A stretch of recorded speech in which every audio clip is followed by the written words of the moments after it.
So guys, what we want to do is obviously bring you in here and open up, you know what I mean? Like, let's try to ask as much questions as we can. So we got, it's 2:46 now. How much time do we got, would you say?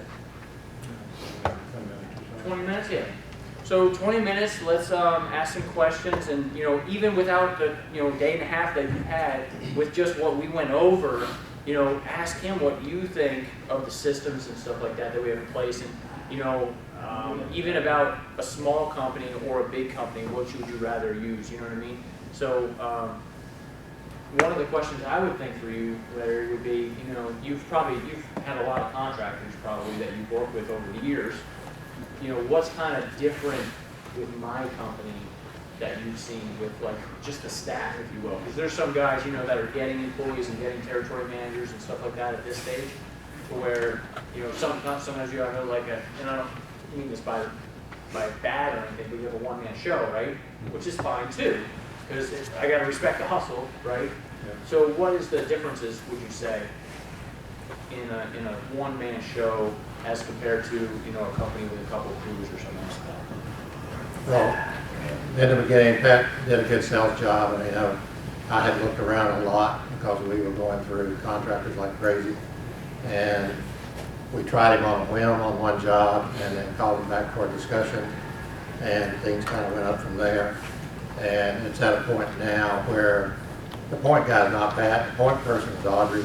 Okay? Audrey keeps everything running, and she puts us on a schedule. We know when they're going to be here. And some of the buildings have tenants in them that providing access is an issue. So on any given day, we've got 3 or 4 people to check in with at the building to make sure that accessing the dock and getting everything done on that day is a good deal. But over time, we had a couple of hiccups to begin with, as to be expected, but it only happened one time, and that's the key. Mm-hmm. If you mess up, let it be one time only, let it be a learning experience. And those have worked out really well with that. And I got to give him his due, he does listen. That's a big deal. So if I've had to remind him of anything more than once, it's that. We've got to keep the water flowed out. We've got to keep the dock high areas squeegeed down, get the water out of it. But that's the only thing, is to be aware of the things that open up your customers' liability. Not just making them unhappy, but the liability is a big deal. Question. So what were the, you mentioned that you had 2 questions. One is you had a bunch of problems with the other ones. I'm curious what those problems were. Not showing up when they're supposed to show up. Okay. That's a big deal. And then also, what, like, when you really look at Patrick's company, what percent is, you know, the fact that you like him and you stick with him? Is it communications? Is it really performance-based? What's really the nuts of? All the above. When you call it a problem, it gets listened to and it gets handled immediately. Okay. And I don't know who trained who. I don't know if Audrey trained Pat or if Pat trained Audrey. Whoever did it did a good job. So if we're trying to get our foot in the door with a larger property manager like yourself, I mean, this isn't something where, you know, we're going to go up with a door hanger and put it on the front of the hotel and hope you call us. So what is the best way to kind of tactfully approach someone that's as busy as you are with such a large facility that you're maintaining? Any property manager that you run across is going to be completely overwhelmed with telephone calls, emails, text messages all day long, every day, especially during business hours. These things are massive adult daycare centers. Okay? Is the best way I can explain it. And if something's going to go wrong in the building with the infrastructure or systems, it's going to be while all the tenants are here, not while they're going home. And so they need somebody that can take as much load off of them as possible. So you got to sell the long-term approach. But even to approach, I'm saying, how do I not bother you when I want to talk to you? I want to get my information in front of you, and I want you to know who we are and how we can benefit you, how I can save you a lot of headaches. But I know that you're super good. So if I'm coming up and knocking on your door, You just said it. Get 30 seconds of voice time. That's all you need. Okay. I can save you time. I can save you pain. I took you out to breakfast, you know, but. We don't wanna talk about that. He didn't even remember that. Krispy Kreme donuts too? What did you do? Was that a cold call, Pat? Krispy Kreme donut is not breakfast. That was our breakfast this morning. You had to go there. One face we never did. He did not look at me at all. Pat, was that a cold call? No, this was after, he actually approached us. So he was looking, you found us online, I think. Yeah, so I think Molly might have used it first. Yes, yep. Yeah, you were an experiment with Molly. Yep. And then I picked it up. And we talked about that, because nobody's gonna give you their whole portfolio, you know, they're gonna try you first, and you gotta make sure you're dotting your I's, crossing your T's. But it's kinda like when you're hiring employees, right? They're great for the first 2 weeks, and they're like your best bud, and they're doing excellent, and all of a sudden that third week, it's like, what happened? You know what I mean? So, yeah, they wanna make sure that you're gonna follow through on everything. Larry, how big's your portfolio? How much are you managing? And then when it comes to getting the work done, do you have to get 3 bids, or is Pat you're just a go-to for everything? We'll sometimes get bids depending on how big the job is. I mean, some of these things that we're doing on this building have $50,000 one-time price tags on them, so you gotta go get bids. But with Pat, I mean, that's kind of how we do it when we're talking about these ongoing long-term relationships. We wade in and get our toes wet first and test them, and that's what I did with them. We had a set up one morning when they were supposed to get the aloft dock and this dock over here. And did you go to the river place today? We did go over. Okay. So another one about 5 or 6 blocks on down, and they had done that one. They were finishing up here, and I showed up at 7 o'clock while they were finishing up, and just to kind of check it out. And that's the way I work. I don't go by video. I don't go by word of mouth. I'm on the job. And if the property manager's not doing that, I'm not sure I'd have use for them. How many meetings per week do you do? Well, this thing is about 230,000 square feet of office space, and these 2 towers combined. 230,000? Yeah. And then the aloft, Caviar Bananas is mine, Basil's is mine. The aloft is a private ownership. We still have interest over that whole spread. And then I've got the family courthouse down the street. Lindsey Graves' office is in it.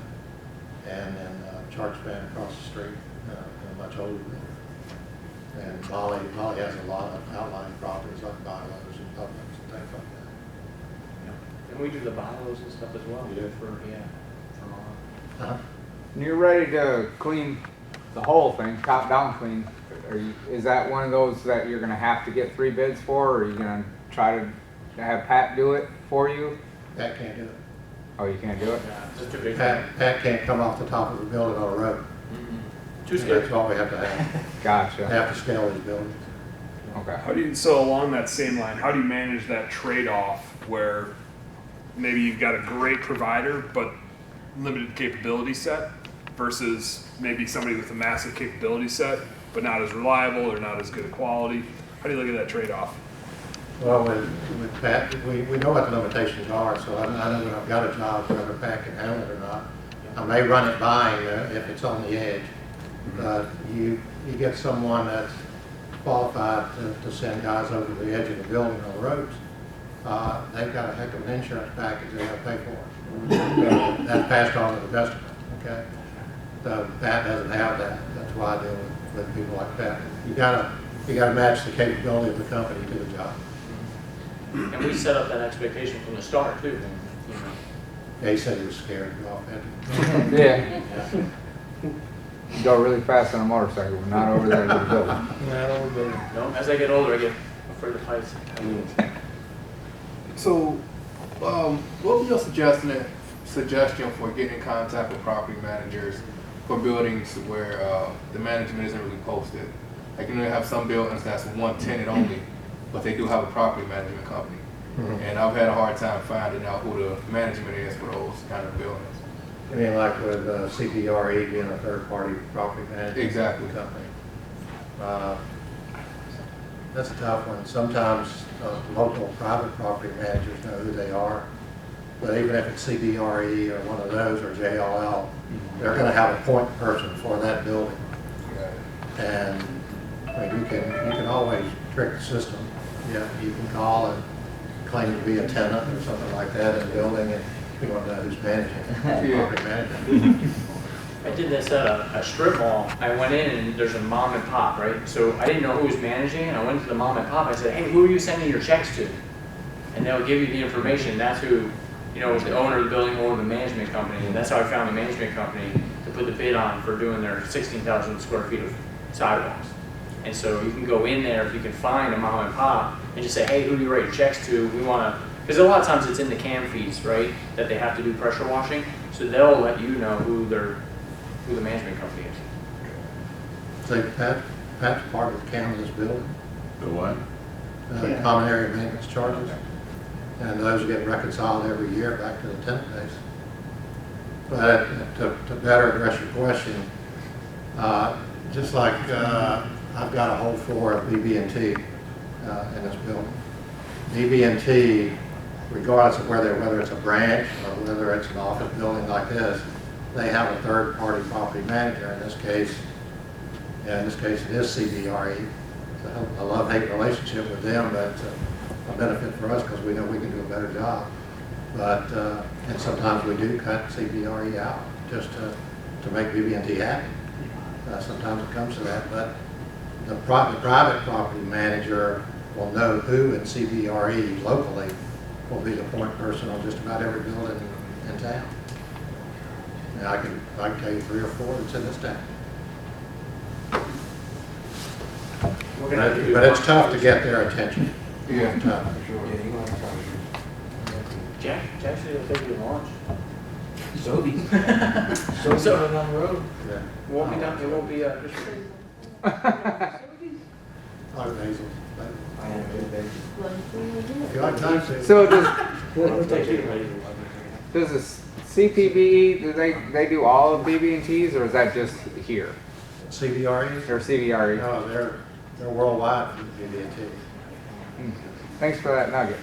Because we got a really nasty roof on the BB&T downtown Mooresville. Needs to be cleaned. I've asked some guys about cleaning it. They're like, corporate don't care about this building. They don't care about us. They don't ever clean nothing. You gotta be careful when you start messing around with roofs. Okay? You know what kind of roof it is? This is shingle, asphalt shingle roof. Is it one roof or 2 roofs? One. I think it's just one. It's a good one there. Now you You just threw me on gotta that be bus. careful about code when you're messing around with roofs. Give you fair warning on that one. How do you make sure people park where you want them to park? Get there at 4 a.m. I mean, we do it. We do it here. We block it off. Yeah, one time we came to clean the dumpster pad and there was a U-Haul truck, remember that? Yeah. We were like, I don't know who's U-Haul truck, but they're not supposed to be in there. It was just random U-Haul truck parked in the, Whoever ran the crew on this building this morning did a spectacular job of backing that trailer. oh really? Oh, yeah. Oh, nice. Miguel, it was either Miguel or Terry. Yeah, it was good. Yeah.